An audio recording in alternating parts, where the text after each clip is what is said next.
ఈ యొక్క వాక్య భాగం చూసినట్లయితే ఉపద్రవంలో ఉండి ఏం చేశాడంటే ఈయన మనవి చేశాడు. ఎవరికి మనవి చేశాడు?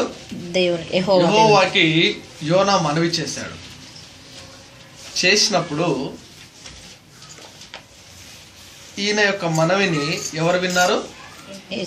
యెహోవా విన్నాడు. ఈ యొక్క వాక్యంలో ఈ రోజున మనం గ్రహించవలసిన విషయం ఏంటంటే, వాస్తవానికి యోనా పొరపాటు చేశాడు. దేవుని మాట వినలేదు. మాట తప్పిపోయి, మార్గం తప్పిపోయి ఆ యొక్క గ్రామానికి వెళ్ళి నాశనం అవడం కంటే నేను ఏదో రకంగా తప్పించుకోవడం మంచిదని చెప్పేసి దేవుని యొక్క మాటని తృణీకరించి యోనా వెళ్ళిపోతున్నాడు. ఎప్పుడైతే యోనాకు ఉపద్రవం వచ్చిందో మరలా యెహోవాకి ప్రార్థన చేస్తున్నాడు. మామూలుగా అయితే మనం ఏం చేస్తామంటే, మనము ఎప్పుడైనా దేవునికి వ్యతిరేకంగా ఏదైనా తప్పు చేసినప్పుడు లేదా దేవునికి వ్యతిరేకంగా బ్రతికినప్పుడు మనకేదైనా సమస్య వచ్చినప్పుడు మరలా తిరిగి దేవుని దగ్గరికి వెళ్ళాం. ఎందుకు వెళ్ళామంటే మనకే ఒక భయం అనిపిస్తుంది. ఏంటంటే ఇది సరి అయినది కాదు కాబట్టి నాకు ఇలా జరిగింది, మళ్ళీ నేను వెళ్ళి దేవునితో మాట్లాడలేను, మరలా నేను దేవుని క్షమించమని అడగలేను, ఎందుకంటే తెలిసి తప్పు చేశాను కనుక నేను దేవుని యొద్దకు వెళ్ళలేను అని చెప్పి చాలామంది వెనక్కి జరుగుతూ ఉంటారు. కానీ దేవుని వాక్యం ఏమి సెలవిస్తుందంటే, నువ్వు తెలిసి చేసిననో తెలియక చేసిననో నువ్వు ఒక్కసారి నాకు గనుక మనవి చేసినట్లయితే వెంటనే ఆలకిస్తా అంటున్నాడు. చూడండి, ఆయన నాకు ప్రత్యుత్తరం ఇచ్చెను. ఎప్పుడు? మనవి చేయగానే. పొరపాటు చేసిన యోనా తిరిగి సమస్య రాగానే మరలా దేవుడికి ఎప్పుడైతే మనవి చేశాడో, ప్రార్థన చేశాడో, ఆ ప్రార్థనని వెంటనే యెహోవా విన్నాడంట. మనమేమనుకుంటామంటే, జరిగిపోయింది, మరలా దేవుని దగ్గరికి వెళ్ళలేను, మళ్ళీ ప్రార్థన చేయలేను, అప్పటికే నేను ఈ తప్పు చేయను ప్రభువా అని చెప్పి, కానీ మరలా నేను ఆ తప్పు చేశాను కనుక నేను దేవుని యొద్దకు వెళ్ళి ఏ రకంగా అడగాలి అనేటటువంటి సిగ్గుతోటి మనకి మనముగా దేవుని యొద్దకు వెళ్ళకుండా వెనక్కి జరుగుతూ ఉంటాం.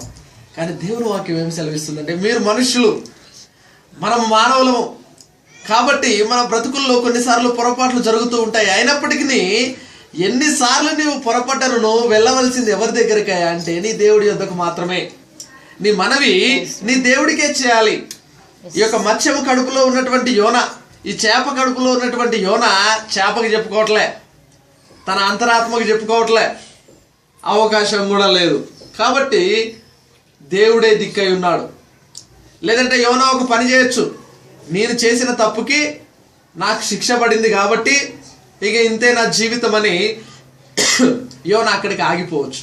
యోన తన జీవితాన్ని అక్కడికి ఫుల్ స్టాప్ పెట్టచ్చు. కానీ యోనాకు ఒక ధైర్యం వచ్చింది, యోనాకు ఒక ఆశ ఉంది. నా దేవుడు గొప్పవాడు, సరే నేను ఏదో పొరపాటు చేశా, అయినప్పటికీ ఆయన ఒకసారి పిలుస్తా, ఆయనని పిలిస్తే పలుకుతాడు అనే ఒక నమ్మకంతో మరలా యెహోవాను పిలిచాడు. పిలిచినప్పుడు పిలవగానే యెహోవా ఆయనకి ఏం చేస్తున్నాడు? ప్రత్యుత్తరం ఇస్తున్నాడు. హల్లెలూయా, హల్లెలూయా. మనం కూడా మన జీవితాల్లో ఎన్నో పొరపాట్లు చేస్తాము. కానీ ఏ పొరపాటు జరిగినప్పటికీ మరలా ఆయన యొద్దకు వెళ్ళాల్సిందే, ఆయన సన్నిధిలో నిలబడవలసిందే, ఆయన ముందు మోకరించవలసిందే, ఆయన దగ్గర ప్రార్థించవలసిందే. నువ్వు ప్రార్థన చేస్తే తప్పకుండా నీ విన్నపాన్ని విని గతించిపోయిన నీ తప్పులో నుండి నిన్ను సరిచేసి తను ఏదైతే నీ ద్వారా నెరవేర్చాలనుకున్నాడో, నీ ద్వారా ఏ పని అయితే తన సేవ నిమిత్తం జరగాలని దేవుడు నిర్ణయించాడో దా పనిని పూర్తి చేయడానికి దేవుడు సంసిద్ధంగా ఉన్నాడు. అయితే ఇది నీ బాధ్యతనే. చాలా మంది ఏమంటారంటే, నేను ఎలా ఉన్నాడో పర్వాలేదు, దేవుడు ఏ పని అయితే నా నుంచి చేయదలుచుకున్నాడో అది చేసేస్తాడంటారు. తప్పు సుమా. చేప కడుపులో ఉన్న ఏమైనా చేయాలన్నా చేయకూడదన్నా చేప కడుపులో నుంచి ముందు బయటికి రావాలి, ప్రాణాలతో బయటపడాలి. అలా పడాలి అంటే యోనాకి మొదట పశ్చాత్తాపం కలగాలి. మనము చేసిన పాపంలో నుంచి బయటకి రావాలి అంటే మొదట మనకి పశ్చాత్తాపం రావాలి, మనలో ఒక భయం కలగాలి, మనలో ఒక నిజాయితీ రావాలి. ఇక్కడ యోనాకు అర్థమైంది, నేను చేసింది తప్పే, తప్పించుకొని పోతున్నాను, దేవుని మార్గంలో నడవలసినటువంటి నేను దేవుని మార్గమును తప్పి నడుస్తున్నాను, నడుస్తూ ఉపద్రవంలోకి వెళ్ళిపోయాను, నాశనంలోకి వెళ్ళిపోయాను, నష్టంలోకి వెళ్ళిపోయాను. కష్టపడుతున్నాం, బాధపడుతున్నాం, ఎన్నో ఇబ్బందులు ఇరుకొచ్చిన 24 గంటలు డ్యూటీలు చేస్తున్నాం, కానీ ఉపద్రవంలోకి వెళ్ళిపోతున్నాం, సమస్యల్లోకి వెళ్ళిపోతున్నాం, అప్పుల్లోకి వెళ్ళిపోతున్నాం, ఆర్థికంగా చితికిపోతున్నాం. ఎందుకయ్యా అంటే మనము గుర్తించలేకపోతుంటున్నాం జరుగుతున్నటువంటి క్రమాన్ని. ఎక్కడో మిస్టేక్స్ జరుగుతున్నాయి, కానీ అది దేవుని దగ్గరికి తీసుకురాలేకపోతుంటున్నాం. అన్ని జరుగుతున్నాయి. యోనా ప్రయాణం చేస్తున్నాడు, చేప కడుపులో కూడా నిద్రపోయాడు. యోనా అట్లనే పడుకున్నాడు. పర్వాలేదు, పడుకోవచ్చు, కొద్ది రోజులు బతుకుతాడు, తర్వాత చచ్చిపోతాడేమో. కానీ ఎంత గొప్ప విషయం అంటే కొద్దిసార్లు వాక్యము చదువుతున్నప్పుడు ఎంత భయంకరంగా ఉంటుందంటే, ఈ చేప అంట అంతలో యెహోవా మత్స్యమునకు ఆజ్ఞేయగా అది యోనాను నేల మీద కక్కివేసెను. హల్లెలూయా, హల్లెలూయా. దేవుడి యొక్క ఆజ్ఞ చూడండి. సముద్రంలోకి విడిచిపెట్టినటువంటి యోనాని, సముద్రంలోకి విసిరివేయబడినటువంటి యోనాని మత్స్యం ఏం చేసింది? ఆర్డర్ పాస్ చేశాడు దేవుడు. సముద్రంలో పారవేయబడ్డాడు, సమస్యలో పారవేయబడ్డాడు, అపవాది యొక్క లోకంలో పడిపోయాడు. మనమందరం అపవాది క్రియల చేత పీడింపబడుతుంటున్నాం. అయినప్పటికీ నిన్ను ఎక్కడో ఒక దగ్గర కాపాడుకుంటున్నాడు దేవుడు. యోనాని పడవేయగానే సముద్రంలో పడవేశారు, అది ఓకే, కానీ సముద్రంలో నుండి కూడా రక్షణ దొరికింది యోనాకు. హల్లెలూయా, హల్లెలూయా. చచ్చిపోవాల్సిన యోనాని ఒక చేపకి ఆర్డర్ పాస్ చేసి, వెళ్ళి నీ కడుపులోకి తీసుకో యోనాని, కాపాడుకో, కాపాడాలి. నేను నిన్ను సృజించాను, అదే విధంగా యోనాను సృజించాను, కానీ నీవు యోనా కొరకు పనిముట్టుగా వాడబడాలి, వెళ్ళు, యోనాని నీలోకి తీసుకో అనగానే ఆ చేప మింగివేసింది యోనాని. యోనా చనిపోలేదు, యోనా శ్వాస ఆగిపోలేదు, చేప కడుపులో యోనా దాచబడ్డాడు. హల్లెలూయా, హల్లెలూయా. మనం కూడా సమస్యల ద్వారా ఎంత పీడించబడ్డా బ్రతుకుతున్నామంటే కారణము మనల్ని ఏదో ఒక రకంగా రక్షిస్తున్నాడు దేవుడు. ఏదో ఒక బంధకములు మనల్ని చుట్టుముట్టినను ఆయన యొక్క కాపుదల మనపై ఉంటుంది, ఆయన యొక్క కృప మనపై విస్తరించి ఉంటుంది. ఆయన కృప లేకపోతే మనము బ్రతకలేము. ఆ యొక్క కృప మనల్ని ఏం చేస్తుందయ్యా అంటే మన జీవితాల్ని బ్రతికిస్తుంది. యోనాని బ్రతికించింది ఏంటయ్యా అంటే దేవుని యొక్క మహాకృప కేవలము. ఈరోజు మనము బ్రతుకుతున్నామంటే అది దేవుని యొక్క మహాకృప. ఏంటయ్యా ఈ కృప అంటే, ఈ కృప మాత్రమే రక్షించగలదు, కాపాడగలదు. ఎప్పుడయ్యా అంటే నువ్వు ఏ సమస్యలో ఉన్నాను దేవుని యొద్దకు తిరిగి రావాలనే ఆశ కలిగి ఉండాలి.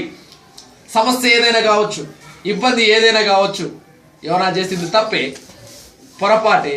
మనం కూడా మన జీవితాల్లో చేసేటివి పొరపాట్లే, తప్పులే. కానీ రావాల్సింది ఎక్కడికి, వెళ్ళవలసింది ఎక్కడికి, ఎవరి దగ్గర క్షమాపణ అడగాలి అనేటటువంటి విషయం మనం గ్రహించాలి. అందుకే యోనా ఎప్పుడైతే దేవుని ప్రార్థన చేశాడో వెంటనే దేవుడు తన ప్రార్థన విన్నాడు. మనం కూడా మన జీవితాల్లో చాలాసార్లు తప్పిపోతూ ఉంటాం, కానీ మనం వెంటనే దేవుని యొద్దకు వెళ్ళగలగాలి. దేవుని ఎదుట మనం వెళ్ళి మన పాపములు క్షమించబడి ఉన్నావో లేవో మనం పరీక్షించుకోవాలి. తర్వాత ఏదైతే దేవుడు మనకి నేర్పించాడో, ఏదైతే దేవుడు మనకు చూపించాడో, ఏదైతే మార్గంలో నడవమన్నాడో ఆ మార్గంలో మనం నడవగలగాలి. ఎప్పుడైతే ఆ మార్గంలో మనం నడుస్తామో దేవుడు మనల్ని అభివృద్ధి పరుస్తాడు.